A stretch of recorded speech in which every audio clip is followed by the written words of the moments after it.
ओम शांति। ओम शांति। आज 20 तारीख की बाबा की साकार महावाक्य है। मुख्य सार में बाबा ने कहा, मीठे बच्चे, इस पुरानी दुनिया व देहधारियों से कभी दिल नहीं लगाना।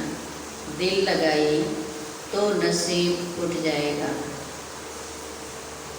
बाबा ने कहा, इस पुरानी दुनिया और इस दुनिया के मनुष्यों से दिल लगाया तो नसीब फूट जाएगा, इसलिए दिल नहीं लगाना, क्योंकि ये सब अब खत्म होने वाला है। प्रश्न है, बाबा ने बच्चों को इस नाटक का कौन सा गुह्य राज सुनाया है? उत्तर, बच्चे, अभी यह नाटक खत्म होने वाला है, इसलिए सभी आत्माओं को यहाँ हाजिर होना ही है। जो भी आत्माएं परम धाम में हैं, सबको इस धरती पर हाजिर होना है, क्योंकि नाटक का अंतिम समय आ चुका है। तो अंत होते होते सारे एक्टर अपना भूमिका पूरा करने आ जाते हैं। सब धर्म की आत्माएं अभी यहाँ हाजिर होंगी, क्योंकि सर्व का बाप यहाँ हाजिर हुआ है। सबको बाप के आगे सलामी भरने आना ही है ना। कोई भी आत्म धर्म की आत्माएं परम धाम गई नहीं है। सब जब बाबा स्वयं यहाँ आया हुआ है, तो सब धर्म की आत्माओं को भी यहाँ हाजिर होना है। सर्व धर्म की आत्माएं मनमना भाव का मंत्र लेकर जाएंगी। वह कोई मध्याजी भाव के मंत्र को धारण कर चक्रवर्ती नहीं बनेंगी। चक्रवर्ती माना सतयुग में नहीं आएंगी, उनका पाठ द्वापर से है। तो वह मनमना भाव, परम धाम जाने के लिए तो मनमना भाव का मंत्र चाहिए, और सतयुग में आने के लिए मध्याजी भाव का मंत्र चाहिए। तो बाबा ने कहा, अन्य धर्म के आत्माएं मनमना भाव का मंत्र लेकर जाएंगी, क्योंकि वह परम धाम ही जाएंगी, सतयुग में नहीं आएंगे। गीत है, दिल का सहारा टूट न जाए। ओम शांति। सब सेंटर्स के बच्चों ने गीत सुना। तुम आज सुन रहे हो और बच्चे 2-4 दिन बाद सुनेंगे। अगर पुरानी दुनिया पुराने शरीर से दिल लगाएंगे तो तकदीर फूट जाएगी, क्योंकि यह शरीर इस पुरानी दुनिया का है। तो अगर देह अभिमानी बनेंगे तो इतनी तकदीर जो बन रही है वह टूट पड़ेगी। अब बदनसीब से तुम नसीबदार बन रहे हो। दुर्भाग्यशाली से सौभाग्यशाली, अभागे से भाग्यवान बन रहे हो। इसलिए जितना हो सके एक बाप को याद करो, जो बेहद का वर्षा देते हैं। वही तकदीर बनाने वाला है, तकदीर बनाने के लिए आए हैं, इसलिए बाबा को याद करने से तकदीर बनेगी, और इस मिटने वाली दुनिया को और देहधारियों को याद करने से तकदीर फूट जाएगी, बिगड़ जाएगी। बाप को और वर्षे को याद करो। इस पुरानी दुनिया में बाकी थोड़ा समय है, इसमें तुमको पुरुषार्थ कर सर्वगुण संपन्न जरूर बनना है। समय कम है तो समय के बारे में नहीं सोचना है, कितना है ना, कब है, तक है। बाबा ने कहा, इस थोड़े समय को तुम्हें पुरुषार्थ कर अपने को सर्वगुण संपन्न बनाने में लगाना है, क्योंकि सर्वगुण संपन्न तुमको जरूर बनना है। बहुत हैं जो पवित्र रहते भी हैं, कई घड़ी घड़ी गिर पड़ते हैं। बाबा कहते, तुम्हें बाप के साथ सर्विस में साथी बनना चाहिए। बहुत बड़ी सर्विस है, इतनी सारी दुनिया को पतित से पावन बनाना है। ऐसे भी नहीं है सब बाप को मदद करेंगे। जिन्होंने कल्प पहले मदद की है, ब्राह्मण कुल भूषण बी के बने हैं, वही समझदार बनेंगे। प्रजापिता ब्रह्मा का नाम तो गाया हुआ है, ब्रह्मा के बच्चों को जरूर बीके ही कहेंगे, ब्रह्मा कुमार कुमारियाँ कहेंगे, जरूर पास्ट होकर गए हैं। आदि देव आदि देवी को भी याद करते हैं। जो चीज़ होकर गई है वह फिर से जरूर होनी है। तो जगदम्बा आदि देव आदि देवी जो सभी होकर गए, जिनका गायन है वह फिर अभी होना है, हो रहा है। यह जानते हो सतयुग होकर गया है, उसमें आदि सनातन देवी देवताओं का राज्य था जो अभी नहीं है। देवी देवताएं जो पवित्र प्रवृत्ति मार्ग वाले राज्य करते थे वह अभी 84 जन्म की अंत में हैं। अभी न पवित्र हैं और न वह राजाएं हैं। देवताओं को न देवताएं पवित्र हैं न उनकी राजाएं हैं, पतित बन पड़े हैं। फिर बाप आए हैं पावन बनाने। कहते हैं पतितों से बुद्धि योग नहीं लगाओ। पतित से बुद्धि योग लगाएंगे, मन लगाएंगे तो मन में उन पतितों का असर पड़ेगा। इसलिए बाबा कहते उनसे बुद्धि लगाने से नसीब फूट जाएगा, उनका असर पड़ जाएगा। जिसको याद करेंगे उसी का असर पड़ेगा, उसकी स्थिति का असर मन की स्थिति अवस्था पर पड़ेगा। एक बाप को याद करो, है ना, जो परम पवित्र है, कल्याणकारी है, सर्व गुणों का भंडार है, उसमें मन को लगाएं तो हमारे मन पर भी उनका असर पड़ेगा। तुम जानते हो हम बाप की राय पर चल बाप से वर्षा ले रहे हैं। कैसे वर्षा पाना है वह भी युक्ति बताते हैं। मनुष्य तो अनेक प्रकार की युक्तियां रचते हैं। कोई साइंस घमंडी है, कोई डॉक्टरी घमंडी है। लिखते हैं मनुष्यों की हार्ट खराब हो जाती है तो दूसरी प्लास्टिक की हार्ट बनाकर भी डाल सकते हैं। नेचुरल निकाल आर्टिफिशियल को चलाते रहते हैं। ये भी कितना हुनर है, ये भी साइंस का हुनर है। साइंस का हुनर, उनका घमंड भी है। यह हुआ अल्पकाल सुख के लिए, कल मर जाएं तो शरीर ही खत्म हो जाएगा, है ना। अगर हार्ट डालकर भी कितना दिन चलाएंगे, फिर तो एक दिन न एक दिन शरीर तो छोड़ना ही है। प्राप्ति तो कुछ होती नहीं, अल्पकाल के लिए मिला। साइंस द्वारा बहुत कुछ कमाल कर दिखाते हैं, वह भी अल्पकाल के लिए। यह तो बात ही बिल्कुल न्यारी है, ज्ञान की बातें बिल्कुल अलग है।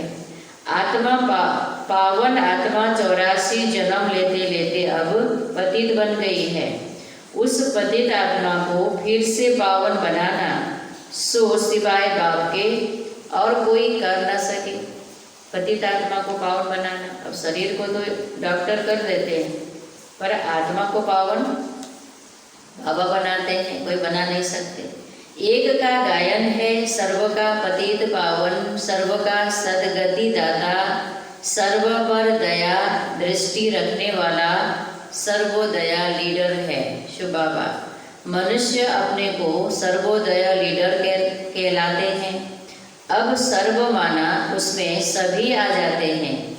अब सर्व पर दया करने वाला तो एक ही बाप गाया जाता है, जिसको रहम दिल ब्लिसफुल कहते हैं। बाकी मनुष्य सर्व पर क्या दया कर सकेंगे। सर्व पर दया करने वाला एक भगवान है, कहते हैं, है ना, वो गॉड ब्लिस में अंग्रेजी में भी। तो मनुष्य क्या सब पर दया करेंगे, जो अपने पर, है ना, नाम रखते हैं सर्वोदय लीडर। सर्वोदय वाला सब पर दया करने वाला तो एक बाबा है, परमात्मा है। अपने पर ही, मनुष्य तो अपने पर ही नहीं कर सकते तो औरों पर क्या करेंगे। अपना ही भला नहीं किया तो दूसरे का कैसे करेंगे। यह दया करते हैं अल्पकाल की, नाम कितने बड़े बड़े रख दिए हैं। अब बाप कहते हैं तुमको कितनी सहज युक्ति बताता हूँ एवर हेल्दी एवर वेल्दी बनने की। युक्ति बिल्कुल सिंपल है, सिर्फ मुझे याद करो, क्योंकि तुम मुझे ही भूल गए हो। सतयुग में तो तुम सुखी रहते हो, इसलिए मुझे याद करते ही नहीं हो। तुम्हारे 84 जन्मों की हिस्ट्री ज्योग्राफी तुमको सुनाई है। तुम ऐसे राज्य करते थे, सदा सुखी थे। फिर दिन प्रतिदिन उतरते उतरते तम प्रधान दुखी पतित बन पड़े हो। अभी बाप फिर से तुम बच्चों को कल्प पहले माफिक वर्षा दे रहे हैं, जो कल्प कल्प आकर वर्षा लेते हैं, श्रीमत पर चलते हैं। श्रीमत है ही इसकी मत, बाप दादा की मत ही श्रीमत कहलाती है। उनके सिवाय श्रीमत कहाँ से मिलते? बाप दादा की मत, शिव बाबा की मत ही श्रीमत है। बाबा कहते हैं तुम विचार करो, यह हुनर कोई में है, पावन बनाने का हुनर कोई में नहीं। किसको विश्व का मालिक बनाना, उसकी युक्ति हुनर बाप ही बताते हैं। कहते हैं इसके सिवाय और कोई उपाय नहीं। पतित पावन बाप ही नॉलेज देते हैं मुझ पद पाने के लिए। ऐसे नहीं सिर्फ सृष्टि चक्र को जानने से तुम पवित्र बन जाएंगे। बाप कहते हैं मुझे याद करो, इस योग अग्नि से तुम्हारे पापों का घड़ा जो भरा हुआ है वह खत्म हो जाएगा। बाप कहते हैं तुम ही 84 जन्म लेते लेते बहुत पतित बने हो। आजकल तो फिर खुद को शिवोहम तत्त्वम कह देते हैं, या तो फिर कहते तुम परमात्मा के रूप हो, आत्मा सो परमात्मा। अब बाप आए हैं, तुम जानते हो, शिव बाबा की याद दिलानी पड़े। बाबा कौन है ये सबको बतानी पड़े। वो तो कह देते आत्मा ही परमात्मा है, शिवोहम तत्त्वम। सर्व का सदगति दाता एक परम पिता परमात्मा ही है। जिसकी जो दुर्गति में है वो फिर शिवोहम कैसे हो सकता है ना। सब दुर्गति में है, सबको सदगति करने वाला एक परम पिता परमात्मा है। शिव के मंदिर अलग बनते हैं, शंकर का रूप ही अलग है। प्रदर्शनी में भी दिखाना होता है, शिव निराकार, शंकर आकारी देवता है। कृष्ण तो फिर साकार में है, साथ में राधे दिखाना ठीक है तो सिद्ध होगी, यही फिर लक्ष्मी नारायण बनते हैं। कृष्ण तो द्वापर में गीता सुनाने आते ही नहीं हैं, पतित होते हैं कलयुग अंत में, पावन होते हैं सतयुग में। तो जरूर संगम पर आएंगे, यह बाप ही जानते हैं। वही त्रिकालदर्शी है। कृष्ण को त्रिकालदर्शी नहीं कहा जाता, वह थोड़े ही तीनों कालों का ज्ञान सुना सकते हैं। उनको सृष्टि के आदि मध्य अंत का ज्ञान ही नहीं है, क्योंकि वो खुद माँ बाप के द्वारा जन्म लेते हैं, तो उनको सृष्टि के आदि मध्य अंत का ज्ञान नहीं है। कहते हैं छोटा बच्चा है, देवी प्रिंस प्रिंसेस कॉलेज में पढ़ने जाते हैं। श्री कृष्ण पढ़ने भी जाते हैं। कहाँ पढ़ते हैं? जहाँ देवताओं के बच्चे पढ़ते हैं, है ना, उनका कॉलेज में। आगे यहाँ भी मैंने इस दुनिया में भी प्रिंस प्रिंसेस कॉलेज थे, अभी मिक्स हो गए हैं। कृष्णा प्रिंस था और भी प्रिंस प्रिंसेस होंगे, इकट्ठे पढ़ते होंगे। वहाँ तो है ही वाइसलेस दुनिया, निर्विकारी दुनिया। एक शिव बाबा ही सर्व का सदगति दाता है। मनुष्य सर्व की सदगति दाता हो नहीं सकते। बाप ही आकर सर्व को मुक्ति, जीवन मुक्ति देते हैं। यह भी समझाया जाता है देवताओं के राज्य में और कोई धर्म नहीं था। वह तो आए ही हैं आधा में, तो सतयुग में हो कैसे सकते हैं? वह है ही हठ योगी, निवृत्ति मार्ग के, संन्यास धर्म के। वह राजयोग तो समझ नहीं सकते। यह राजयोग है प्रवृत्ति मार्ग वालों के लिए, घर गृहस्थ वालों के लिए। भारत पवित्र प्रवृत्ति मार्ग में था, अब कलयुग में पतित प्रवृत्ति मार्ग वाले हो गए हो। प्रवृत्ति में रहते भी पवित्र थे पहले भारतवासी, अब क्या हो गए हैं? पतित हो गए। भगवान वाच मामेकम याद करो, पुरानी दुनिया अथवा देह के संबंधों से दिल लगाएंगे तो तकदीर फूट जाएगी। बहुतों की तकदीर फूट जाती है, क्योंकि बाबा के हाथ पकड़ने के बाद भी क्या करते हैं? फिर वो बुद्धि उनकी दुनिया में लगी रहती है, संबंध में लगी रहती है, तो तकदीर बनने के बदले फिर फूट जाती है। कोई अकर्तव्य किया होगा तो पिछाड़ी में वह सब सामने आ जाएगा, है ना। अभी तो छिपा है, अंत में सब सामने आ जाएगा। ये तो भक्ति मार्ग में भी कहते हैं, यहाँ भले हम बच लें अपने पाप कर्मों की सजा से, पर वहाँ भगवान के सामने बच नहीं सकेंगे। साक्षात्कार होगा। कई बच्चे छिपाते बहुत हैं। इस जन्म में किए हुए पाप कर्म बाप को सुनाने से आधा सजा छूट जाएगी, परंतु लज्जा के मारे सुनाते नहीं हैं। गंदे काम तो बहुत करते हैं। बुद्धि में याद तो रहता है, बताने से छूट जाएंगे। बाबा की शिक्षा की याद भी है कि अगर भूल हो बाबा को सच सच सुनाने से फिर वो आदत छूट जाएगी, लेकिन लज्जा के मारे सुनाते नहीं हैं। गंदे काम तो बहुत करते हैं, ऐसे भी बाबा के बच्चे हैं। बुद्धि में याद तो रहता है, बताने से छूट जाएंगे। तो आज संस्कार बन गया इतने जन्म का, इसलिए ज्ञान है पर छूट नहीं पा रहा है ना। यह अविनाशी सर्जन है। बीमारी लज्जा के कारण सर्जन को नहीं बताएंगे तो छूटेगी कैसे। जैसे डॉक्टर के आगे बीमारी छिपाएंगे तो दवा मिलेगी नहीं, तो ठीक होंगे नहीं। वैसे ही है, बाबा को छिपाएंगे बाबा से तो फिर कभी वो बीमारी ठीक होगी नहीं, वो आदत सुधरेगी नहीं। कोई भी विकर्म किए हैं तो बताने से आधा माफ हो जाएगा, न बताने से वह वृद्धि होती जाएगी। जास्ती फंसते जाएंगे, उसी आदत में फंसते जाएंगे, उसी विकर्म में फंसेंगे, फिर तकदीर खत्म हो बदकिस्मती आ जाएगी। बाबा कहते हैं मेरे देह से भी संबंध न रखो, हमेशा मामेकम याद करते रहो। देह से भी संबंध न रखो। देह को याद करने से भी क्या होगा, मन पे उसी का असर पड़ेगा। देह के साथ देह के संबंध पदार्थ कितना विस्तार है, फिर बाबा भूल जाएगा। तो देह से संबंध न रखो, तब देह का विस्तार छूटेगा। तो मामेकम याद करते रहो, फिर कोई गंदा काम नहीं होगा। यह धर्मराज भी है, उनसे भी छिपाते रहेंगे तो फिर तुम्हारे जैसी सजा कोई को नहीं मिलेगी। बाबा सावधान कर रहे हैं, डरा नहीं रहे, सावधान ये होगा, इसलिए अपने को ध्यान दो। जितना समय नज़दीक होगा सबको साक्षात्कार होता जाएगा। अभी सबकी कयामत का समय है, सब पतित हैं। पापों का दंड जरूर मिलता है।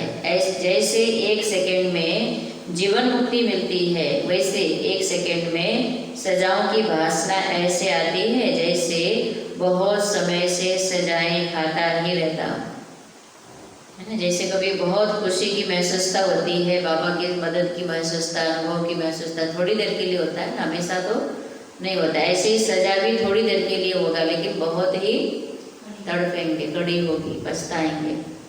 यह बड़ी सूक्ष्म मशीनरी है, सबके कयामत का समय है। सजा भोगनी तो है जरूर, फिर सब आत्माएं पवित्र होकर जाती हैं। बाप ही आकर पतित आत्माओं को पावन बनाते हैं। बाप के सिवाय और कोई की ताकत नहीं। 63 जन्म पाप करते करते अभी तुम्हारे पापों का घड़ा आकर भरा है। माया का ग्रहण सबको लगा हुआ है। मनुष्य समझते हैं हमने तो कुछ किया नहीं ऐसा। बाबा हमारे पूरे जन्म का हिसाब बताते, 63 जन्मों पाप करते तुम्हारा पाप का घड़ा अब भरा है। माया का ग्रहण सबको लगा हुआ है, बड़ा ग्रहण तुम पर लगा है। माया का सबसे बड़ा ग्रहण तुम पर लगा है। सर्वगुण संपन्न तुम थे, फिर ग्रहण तुम पर लगा है। ज्ञान भी अभी तुम बच्चों को मिला है। बाबा बताते हैं तुम भारत के मालिक थे, फिर 84 जन्म तुमने भोगे हैं। कैसा सीधा बताते हैं कि तुम बरोबर देवी देवता धर्म वाले थे, फिर पतित होने कारण हिंदू कहला दिया है। हिंदू धर्म तो कोई ने स्थापन किया ही नहीं है। मठ पंथ को डिनाइस्टी नहीं कहेंगे, डिनाइस्टी राजाओं की होती है। Lakshmi Narayan the first second third ऐसे राजाएं चलती है। यह भी जरूर है, पतित से पावन से पतित बनना ही है। पहले लक्ष्मी नारायण की डिनाइस्टी चली, राजाएं चली है ना, फिर पावन राजाएं क्या बन गए? पतित बन गए। पतित होने कारण देवी देवता कहला नहीं सकते हैं। तुम समझते हो हम पूज्य आदि सनातन देवी देवता धर्म के थे, अपने धर्म के चित्रों को ही पूजते हैं। सिर्फ यह भूल गए हैं हम ही पूज्य देवी देवता थे, अब पुजारी बने हैं। अभी तुम समझते हो बाप ने वर्षा दिया था, फिर पतित बने हैं, तो अपने ही चित्रों की बैठ पूजा की है। आपे ही पूज्य, आपे ही पुजारी, यह सिवाय भारत के और कोई को नहीं कहेंगे। बाबा भी भारत में ही आकर ज्ञान देते हैं, फिर सो देवता बनाने के लिए। बाकी सब हिसाब किताब चुकतो कर वापिस चले जाएंगे। आत्माएं सब बाप को पुकारती रहती हैं, ओ गॉड फादर, हे परमपिता, हे ईश्वर पुकारती हैं। यह भी समझने की बात है। इस समय तुमको 3 बाप हैं, एक शिव बाबा, दूसरा लौकिक बाप और तीसरा यह अलौकिक बाप प्रजापिता ब्रह्मा। बाकी सबको 2 बाप हैं, लौकिक और पारलौकिक परमपिता। अब इस अलौकिक ब्रह्मा बाबा को कोई जानते नहीं। सतयुग में सिर्फ एक ही लौकिक बाप होता है, क्योंकि वहाँ पारलौकिक बाप को याद नहीं करते, पुकारना नहीं पड़ता। पारलौकिक बाप को जानते ही नहीं। वहाँ तो है ही सुख, फिर पारलौकिक बाप को याद क्यों करे? बाबा ने स्पष्ट किया, वहाँ क्यों बाप को नहीं जानते, शिव बाबा को, भगवान को? क्योंकि वहाँ सुख है। जब दुख शुरू होता है तब उस पारलौकिक बाप को याद करते, दुख में सिमरन सब करते हैं। यहाँ फिर संगम युग पर फिर तुमको 3 बाप हो जाते हैं, यह भी समझने की बात है। वहाँ आत्मा अभिमानी रहते हैं, फिर देह अभिमान में आ जाते हैं। यहाँ तुम आत्मा अभिमानी भी हो तो परमात्मा अभिमानी भी हो, आत्मा अभिमानी भी हो, परमात्मा अभिमानी भी हो। शुद्ध अभिमान है कि हम सब बाप के बच्चे हैं। ये आत्मा अभिमानी भी हो गया, परमात्मा अभिमानी हो गया। बच्चे आत्मा परमात्मा के बच्चे अर्थात आत्मा है, परमात्मा के बच्चे हैं, तो आत्मा का भी ज्ञान है, परमात्मा का भी ज्ञान है। उनसे वर्षा ले रहे हैं। वह बाप शिक्षक सतगुरु है, यह उनकी महिमा भी समझानी पड़े। वही आकर सब बच्चों को वर्षा देते हैं। सतयुग में तुमको था, फिर 84 जन्म ले गवाया है। बाप का वर्षा सतयुग में था हम आत्माओं के पास, फिर पुनर्जन्म लेते लेते कलयुग में आए, सब गवा दिया। अब यह समझाना कितना सहज है। बाप को कहा जाता है पतित पावन, सर्व का सदगति दाता। यह दुनिया ही पतितों की है, कोई सदगति दे कैसे सकते? यहाँ वाले कोई सदगति किसी को नहीं दे सकते। सब पतितों की दुनिया है, सब पतित हैं। बाकी कोई बहुत शास्त्र पढ़े हुए हैं तो अंतमति स्वगति हो जाती है, फिर छोटेपन में ही कंठ हो जाते हैं। वह शास्त्र पढ़े हुए हैं बहुत, तो बचपन से उनको शास्त्र पढ़ना सहज लगता है, कंठ कर लेते हैं, परंतु पावन बनते नहीं है। तो बाबा तुम बच्चों को कितनी अच्छी मीठी मीठी बातें सुनाते हैं। बच्चे तुम तमो प्रधान बन गए हो, अब फिर बाप को याद करो तो खाद निकलेगी, तमो प्रधानता की खाद निकल जाएगी। अभी नाटक पूरा होता है, सबको हाजिर होना है।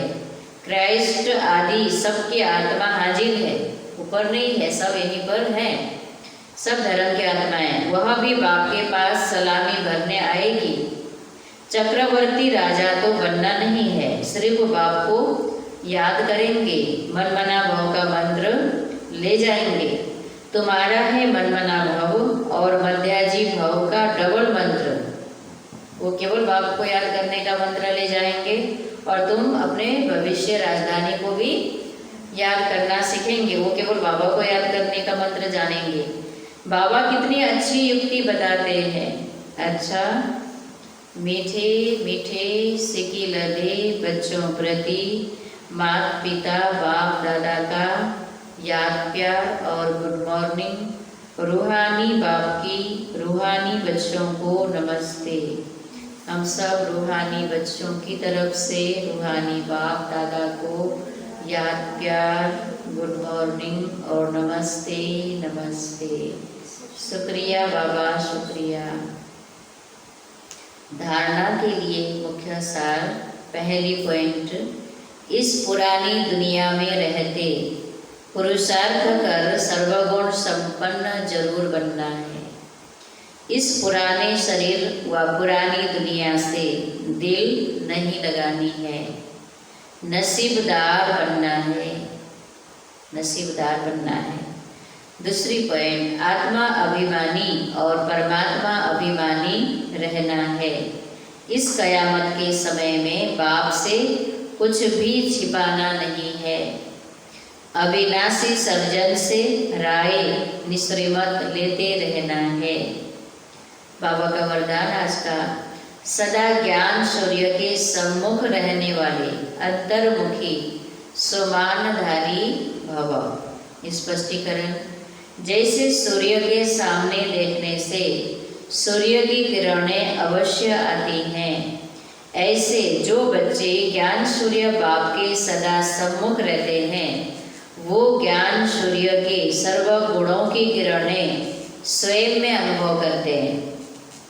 कितना सहज बाबा ने बताया, सूर्य को देखने से किरणें आती हैं, अनुभव होता है। ऐसे बाबा ज्ञान सूर्य के सम्मुख जो रहते हैं, मन जिसके बाबा में लगा रहता है, उनको बाबा के गुणों का अनुभव अवश्य होता है।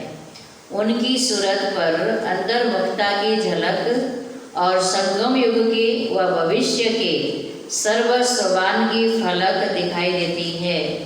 इसके लिए सदा स्मृति रहे कि यह अंतिम घड़ी है, हर घड़ी अंतिम घड़ी है, ऐसा जानकर सदा ज्ञान सूर्य शिव बाबा के सम्मुख रहना है।